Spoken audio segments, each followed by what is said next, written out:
നമസ്കാരം. Raf talk ഫുട്ബോളിലേക്ക് അവർക്കും സ്വാഗതം. അർജന്റീൻ സൂപ്പർ താരം എൻസോ ഫെർണാണ്ടസിനെ ചെൽസിയിൽ നിന്ന് മാഞ്ചസ്റ്റർ സിറ്റിയിലെത്തിക്കാൻ നീക്കം. എൻസോ മറസ്കയ്ക്ക് താരത്തിൽ താല്പര്യമുണ്ട്.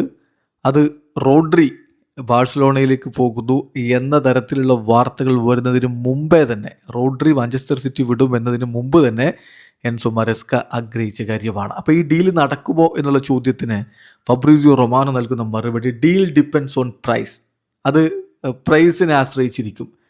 ചെൽസി ഇൻസിസ്റ്റ് ചെയ്യുന്നത് 120 മില്യൺ സ്റ്റീർലിംഗ് പൗണ്ടാണ് ട്രാൻസ്ഫർ ഫീസായിട്ട്. അങ്ങനെ ഒരു ട്രാൻസ്ഫർ ഫീയുമായിട്ട് മാഞ്ചസ്റ്റർ സിറ്റി ചെല്ലുകയാണെങ്കിൽ തീർച്ചയായിട്ടും എൻസോയെ വിൽക്കാൻ അവർ തയ്യാറായേക്കും. ഏതായാലും നിലവിൽ ചെൽസി എൻസോ ഫെർണാണ്ടസിനെ തിരിച്ച് വെൽക്കം ചെയ്യുക, അവരുടെ ടീമിൽ നിലനിർത്തുക എന്നത് തന്നെയാണ് ഉദ്ദേശിക്കുന്നത്. അവിടെ നിന്നൊരു മാറ്റം വരണമെങ്കിൽ ഈ തരത്തിലുള്ളൊരു വലിയ തുക ഓഫർ ചെയ്യണം. അതിലേക്ക് മാഞ്ചസ്റ്റർ സിറ്റി പോകുമോ എന്നാണ് കണ്ടറിയേണ്ടത് എന്ന് ഫബ്രീസിയോ റൊമാനോ സ്ഥിരീകരിക്കുന്നു.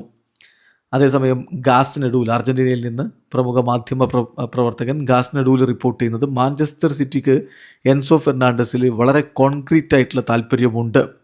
അത് വെറുതെ പറയുന്ന ഒരു കാര്യമല്ല. മറസ്കയ്ക്ക് അദ്ദേഹത്തെ നന്നായിട്ടറിയാം. അതുപോലെ തന്നെ മറസ്കയ്ക്ക് താരത്തെ വേണം എന്ന് തന്നെയാണ് താല്പര്യം.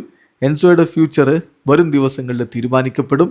ഏതായാലും ചെൽസിയിൽ എൻസോ നിൽക്കും എന്ന കാര്യം ഇപ്പോൾ സ്ഥിരീകരിച്ച ഒന്നല്ല, കൺഫേംഡ് ആയിട്ടുള്ള ഒന്നല്ല എന്ന് തന്നെ ഗാസ്നെഡൂൽ പറയുമ്പോൾ ഒരു ട്രാൻസ്ഫറിനുള്ള സാധ്യത തുറന്നിടപ്പെടുകയാണ്. വീഡിയോ അവസാനിക്കുന്ന ഫുട്ബോൾ ലോകത്തെ കൂടുതൽ വിശേഷങ്ങളുമായി റാഫ് ടോക്സ് എത്താം.